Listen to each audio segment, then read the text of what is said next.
మీకు నచ్చినా నచ్చకపోయినా వినండి, టాయిలెట్లు క్లీన్ చేసే కెమికల్ కలిపారు.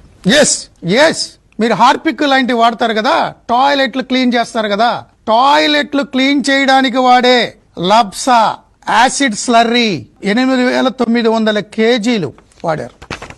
అది నోరా పెంట కుప్ప. ఈ చార్జ్ షీట్ మొత్తంలో ఒకే ఒక్క లైను, అరిస్టో కెమికల్స్ అనే కంపెనీ వాళ్ళు లాక్టిక్ యాసిడ్ మరియు లాబ్సా అన్న యాసిడ్ స్లర్రీ అన్న ఒకటే, దాన్ని ఆ రెండు కలిపి 8,900 కేజీలు ఈ భోలే బాబా వాళ్ళకి సప్లై చేశారు అని చెప్పారు. సప్లై చేస్తే వాడినట్టు చార్జ్ షీట్ లో ఉందా?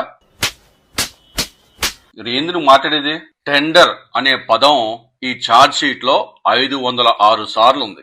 లబ్సా అనే పదం ఒక్కసారి ఉంది. ఆ టెండర్ అంతా వదిలేశాడు. ఈ లాబ్సా అని ఒక్కసారి దానిలో మెన్షన్ చేసి ఉంటే అది కూడా కొనుక్కున్నారు అని చెప్పి మెన్షన్ చేశారు. దాన్ని పట్టుకొని వీడు కలిపారని చెప్తా ఉన్నాడు.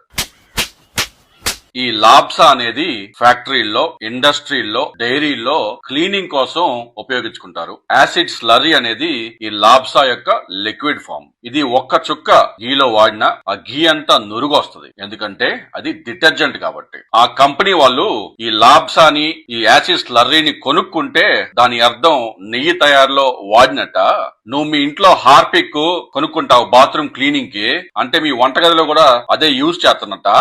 నువ్వు ఖచ్చితంగా తాగలరు హార్పిక్, ఎందుకంటే నీ ఆ టాయిలెట్ కంటే గబ్బు నీ నోరు. ఆ శ్రీనివాసుని ఇంత గబ్బు పట్టుతున్నావు నువ్వు నీ టీఆర్పీ కోసం.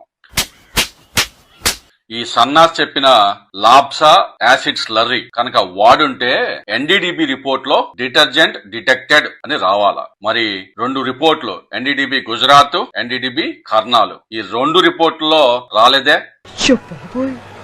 అది మూసినదరా.